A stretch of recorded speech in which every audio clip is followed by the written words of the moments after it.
Hello YouTube, Dave here again. Welcome back to my Through the Ages series on the Paladin class. Today we are taking a look at the 4th edition Dungeons and Dragons Paladin. We've only got a few of these left to go actually before this series wraps up and we move on to the next one, whichever that class might end up being. But today we're looking at the 4E Paladin. So the Paladin class starts on page 89 of the player's handbook here.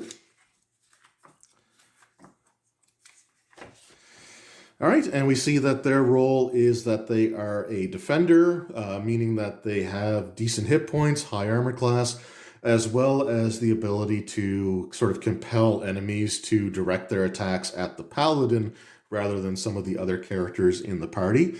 They are divine characters, so that's where their power source is drawn from. Their key abilities are strength, charisma, and wisdom. They're proficient in all armor, so cloth, leather, hide, chainmail, scale, and plate, as well as light and heavy shields. They're proficient in all simple and military melee weapons, as well as all simple ranged weapons. Their implement is a holy symbol, so implements were instituted in 4th edition as a means of being able to provide a bonus on attack and damage for abilities similar to the way that a magic weapon would function. So if you have a ability that you're using that requires your implement in order to use, if you have a magical implement that gives you +1 to, it's just like a +1 holy symbol in this case, any ability that requires that holy symbol is one of the keywords, will get a +1 bonus to hit and damage rolls, the same way that a magic sword would do it for a simple melee attack. Their bonus to defense, they get fortitude, reflex, and will. They each get a +1. So again, in 4E, you don't have the saving throws of fortitude, reflex, and will.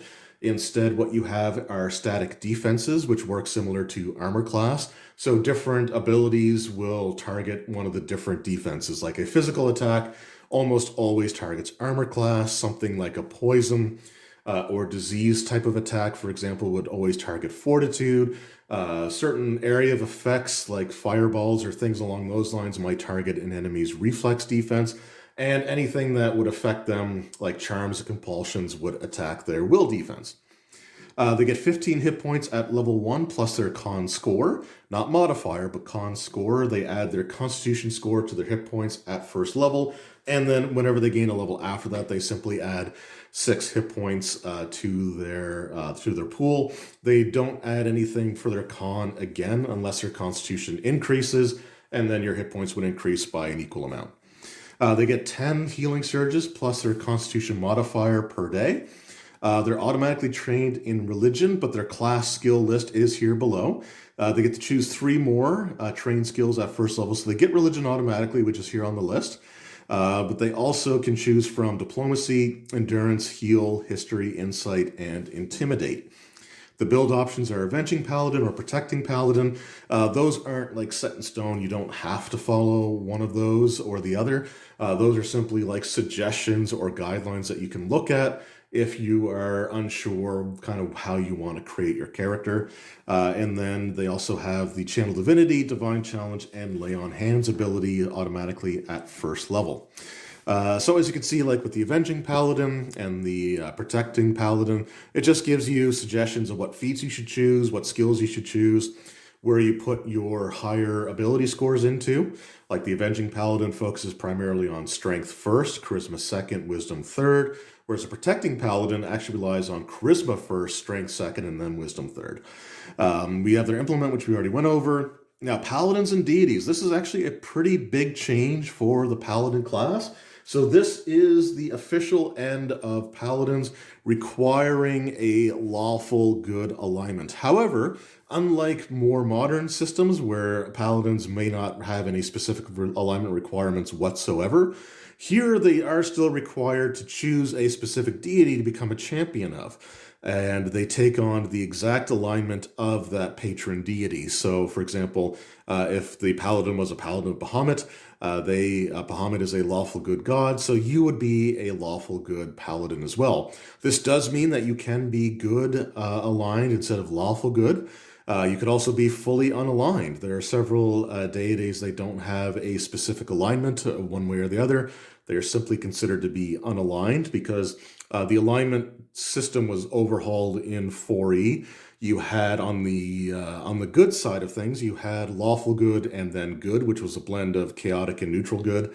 And then on the evil side, you had evil and then chaotic evil. So evil was a blend of like lawful and neutral evil, because in a lot of instances, those characters may operate fairly similarly.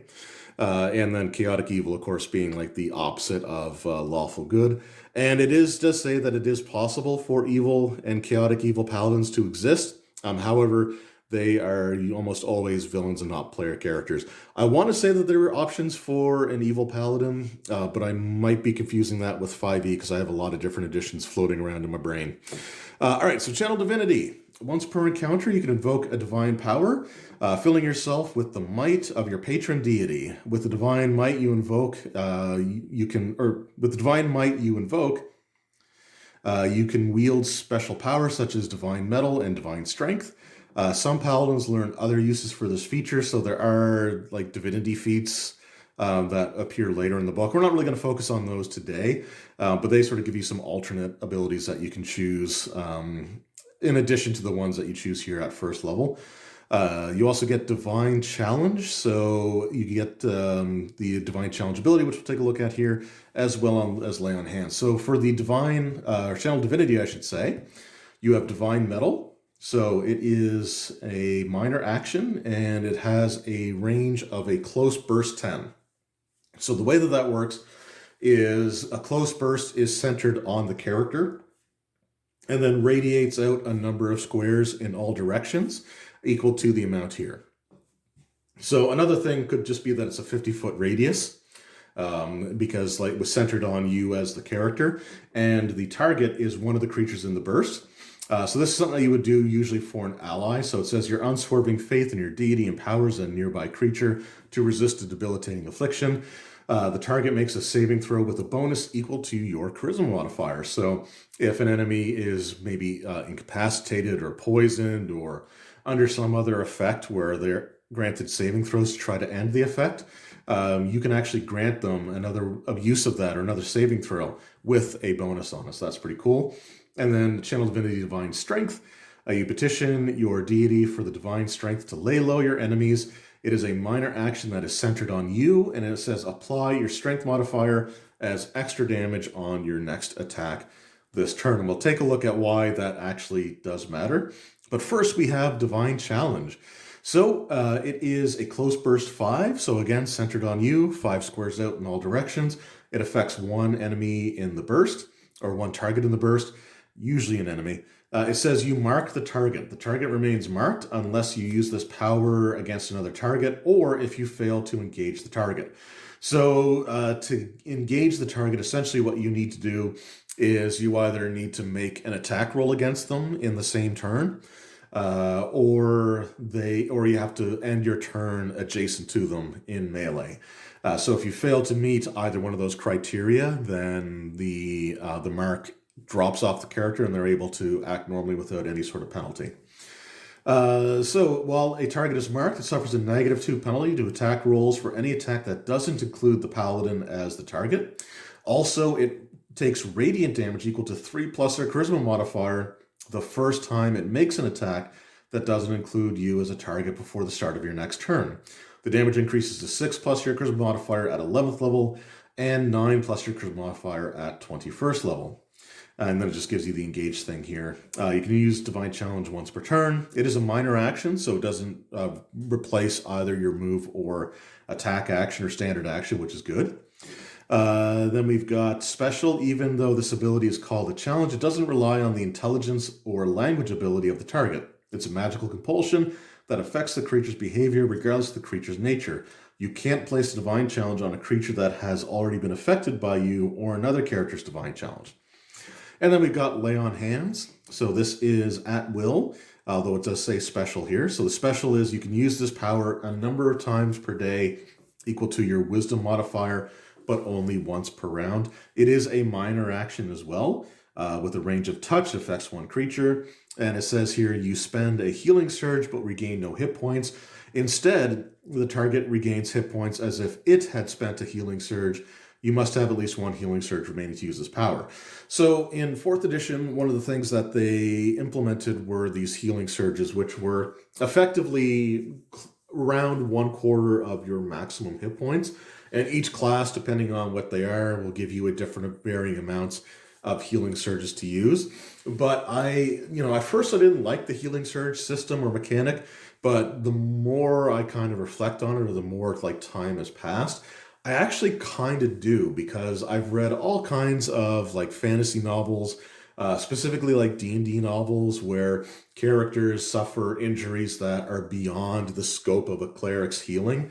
But that's just not really a part of the game normally. So with the healing surge system, it's actually like requiring your body to still have the ability to heal certain types of damage. So if you've gone through all your healing surges and you take some serious damage, then you might actually be beyond healing. So it does create a situation where you can use them certainly to heal, but you need to be a little careful about how quickly you go through them in case something really bad happens. Like, for example, healing potions actually use the target's healing surge, and they have to spend one of their surges to regain the hit points rather than just simply healing them.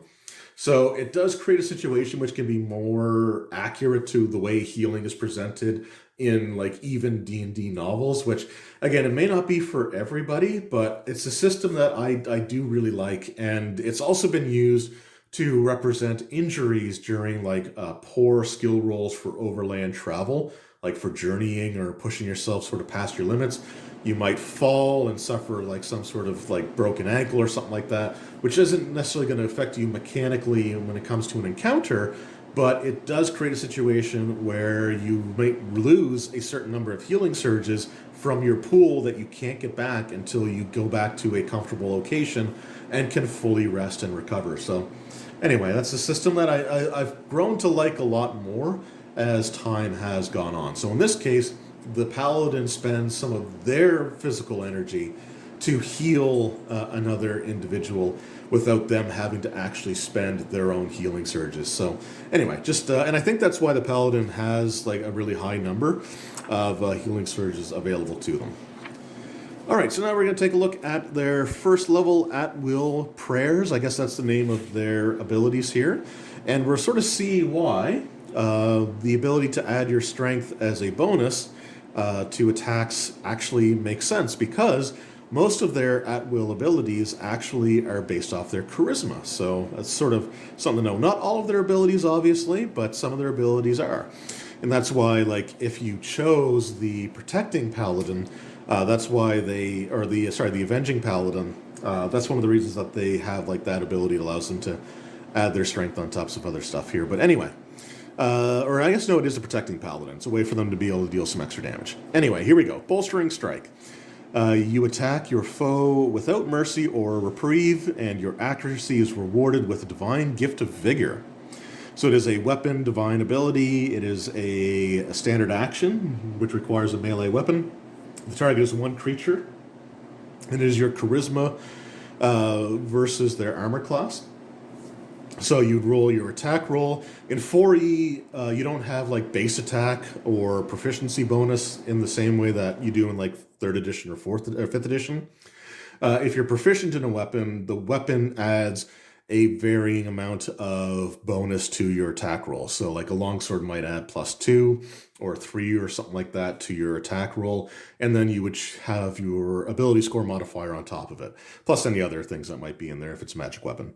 So it'd be your charisma versus armor class. If you hit, you deal 1 weapon die, so standard damage for your attack, plus your charisma modifier, and you gain temporary hit points equal to your wisdom modifier. So that's a pretty cool ability there. Then we have Enfeebling Strike. So again, it's a single creature, weapon attack, charisma versus armor class. On a hit, it is 1 weapon damage plus charisma modifier. If you mark the target, it takes a -2 penalty to attack rolls until the end of your next turn. So that's pretty cool. Holy Strike. You strike an enemy with your weapon, which ignites with holy light. So this is A standard action has the radiant and weapon characteristics. The one target, strength versus armor class. If you hit, it is one weapon plus your strength modifier radiant damage. If you mark the target, you gain a bonus to the damage roll equal to your wisdom modifier. So you can, if you definitely want to use that divine challenge there with a lot of these abilities. And then at 21st level, actually pretty much for all of these at 21st level, you get an extra weapon die that you get to add to attack rolls. Then we got Valiant Strike. So as you bring your weapon to bear, the odds against you add strength to your attack. The attack roll is strength +1 for each enemy adjacent to you versus armor class. So if you are surrounded by like 5 enemies, when you make this attack roll, in addition to your normal bonuses, you get to add +1 for each of those 5 enemies. So the Paladin, like I said, they kind of want to surround themselves with targets if you have this ability and just let things fly. Their damage is 1 weapon dice plus strength modifier, which increases to weapon dice plus strength modifier at 21st level. Their encounter abilities are Fearsome Smite. So when you strike a foe with your weapon, the force of the blow causes him to shudder and second guess his tactics. This has the Fear trait on there as well.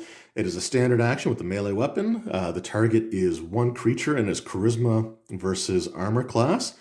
So again, you might want to have that Divine Might ability on there as well to let you add your strength modifier to the damage as well.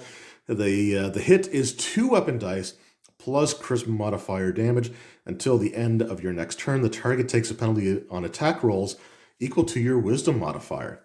They get Piercing Smite as well. So silvery sparks cover your weapon, punching through your foe's armor. This is one creature strength versus reflex. If you hit, it's 2 weapon dice plus your strength modifier, and the target and a number of enemies adjacent to you equal to your wisdom modifier are marked until the end of your next turn. Let's see here. Radiant Smite. Your weapon glows with a pearly luminescence. Enemies shrink from its pure light, especially creatures of supernatural evil such as demons and devils. It is divine, radiant, and has a weapon trait. Standard action, 1 requiring a melee weapon, 1 target, strength versus armor class. On a hit, it is 2 weapon dice plus strength modifier plus wisdom modifier in radiant damage. And then we got Shielding Smite. So translucent golden shield forms in front of a nearby ally as you attack with your weapon. So this is a charisma versus armor class attack. If you hit, it's 2 weapon dice plus your charisma modifier damage. And the effect is until the end of your next turn, 1 ally within 5 squares of you or 25 feet of you gains a power bonus to armor class equal to your wisdom modifier. So again, a lot of reasons to want a decent wisdom, charisma, and strength bonuses there as well. Their daily prayers. So again, we're just going to look at their level 1 and level 2 abilities, and then we might flip through and take a look at some of their higher level stuff, but you sort of get an idea of what they do. They get a lot of attacks that can deal like radiant damage or that can mark enemies, that can impose penalties on them. So you kind of get the Paladin again, a bit of a sort of debuffing or influencing the way that the battlefield sort of shapes up. And again, I love a lot of the names that they give for abilities in 4E. I just feel like where they were kind of unshackled by the previous editions way of naming the class features and stuff like that. It just seems like they get a little bit they get to be a little bit creative here. So for example, daily power here on pain of death. So this is you invoke a prayer that racks your foe with terrible pain and causes further pain whenever he makes an attack. This is a divine and implement ability. So again, your holy symbol. It is a standard action with a range of 25 feet or 5 squares. It targets 1 creature and it is charisma versus will. On a hit, it does 3d8 plus charisma modifier damage. Once per round, the target takes 1d8 damage after making any attacks on its turn, and a save ends. So saving throws in 4th edition were normally just sort of like straight D20 rolls, and I think you were looking to get 10 or better. Might have been 11 or better. But there was just like a target number, and it was just a straight roll. I think it's sort of similar to flat checks in like second edition Pathfinder. So not a lot of things required saving throws, but a few things did. Now, the thing with a lot of daily abilities is that they do quite a bit of damage here. Like you can see, you got sort of your standard damage with your at-will abilities. You got more powerful attacks with your encounter powers. But then your dailies usually do quite a bit more. And your dailies will often have an effect that goes off even if you miss the attack, meaning that it's not completely wasted, which I'm a big fan of, because there's nothing worse than like when you're in an encounter where it really comes down to the wire and you use your biggest ability and then you whiff on it and it's wasted. That always kind of sucks. So if you miss, you still deal half damage. Once per round, the target takes 1d4 damage after making any attacks on its turn. Then we got Paladin's Judgment. So your melee attack punishes your enemy and heals an ally. It has a divine healing and weapon trait. Standard action requires a melee weapon. One creature, strength versus armor class. If you hit, it is 3 weapon dice plus strength modifier damage, and one ally within 5 squares or 25 feet of you can spend one of their healing surges. And if you miss, you don't deal the damage, but the one ally within 25 feet still gets to spend one of their healing surges. So you still get a partial effect. Then we got Radiant Delirium. So this is, you engulf your enemy in searing ribbons of radiance. Again, I also like the flavor text that comes with each of these as well. It is an implement in Radiant ability. It has a range of 25 feet or 5 squares. Targets one creature, charisma versus reflex. On a hit, it is 3d8 plus charisma modifier radiant damage, and the target is dazed until the end of your next turn. In addition, the target takes a -2 penalty to armor class. If you miss, it still deals half damage, and the target is dazed until the end of your next turn, but it doesn't take the -2 on armor class. And then we've got, at level 2, you get what are called utility abilities. So these aren't necessarily direct attacks. They're not necessarily something that's going to deal damage, but they can be used either out of combat or typically would be some sort of like buff system. So like things that would have like given allies or certain people within maybe a radius a bonus on attacks or damage or defense or saving throws or anything like that. Might be utility powered, something that allows you to, like, say, automatically unlock, like magically, a locked door or chest or something like that, as long as it's not magically locked. Could also be like an example of a utility power. So here we've got Astral Speech. You speak with such compelling conviction that others find it difficult to refute your beliefs and claims. It is a minor action with the range of personal, and the effect is you gain a +4 power bonus on diplomacy checks until the end of the encounter. So the way that 4E works as well, like social situations are considered an encounter, though you're not necessarily using like attacks and stuff like that, but you might be going through some sort of like skill challenge. So having that, through the duration of that would be certainly helpful. Then there's Martyr's Blessing. It is an interrupt with a close burst of 1, so centered on you, and then centered on you, and then 1 square around you. I had to think about that for a second. I haven't gotten a lot of sleep the last few nights. I don't know if it shows or not, but I'm pretty sure it does. Anyway, the trigger is an adjacent ally is hit by a melee or ranged attack, and the effect is you are hit by the attack instead. Then there's Sacred Circle. So you trace a circle around you with your hand, and it quickly expands into a wide circle of faintly glowing runes that glow brightly and protects you and your close allies. So this creates a zone, which is a close burst 3. So the burst creates a zone that until the end of the encounter gives you and allies within it a +1 power bonus to armor class. So again, you can sort of get an idea of some of the things that they get. So we'll take a look at another utility power that they get at a higher level here. So at level 10, we'll just take a look at Noble Shield. It's an implement, it's immediate interrupt. The trigger is you are targeted by a close attack or an area attack. A close attack or an area attack targeting you automatically hits you, and any of your allies who were also hit only take half damage. This power does not change other effects that the attack might cause. So again, a lot of Paladin abilities, direct damage to you, and sort of mitigate what might happen to your allies as well. And we'll just take a look here at Corona of Blinding Radiance is the last one that we take a look at here for like a daily power. So this is a level 19 ability, has a Divine, Radiant, and Weapon traits, Close Burst 1. Each enemy in the burst you can see are targeted, Charisma versus Reflex, and on a hit it is 3 weapon damage plus Charisma modifier as radiant damage, and the target is blinded. And if you miss, you deal half damage and the target is blinded until the end of your next turn. Really kind of cool stuff here. And we'll take a look at one last encounter ability here as well. Deific Vengeance, so Divine Implement. It is immediate reaction with a range of 20 squares. Or 100 feet, so that's pretty good. A creature within the range attacks you. The attacking creature is the target. The attack would be your Charisma versus their Fortitude. Or sorry, your Charisma +2 versus their Fortitude. And if you hit, you deal 4d10 Charisma modifier, or plus your Charisma modifier's damage, and the target is weakened until the end of your next turn. So anyway, okay, I got to read this last one because I like the name of this one. So, to the 9 hells with you. It's a level 25 daily ability, daily prayer. It is a Divine Fire and Implement ability, standard action, Close Burst 5. It targets each enemy in the burst, so each enemy within 5 squares or 25 feet of the Paladin in any direction.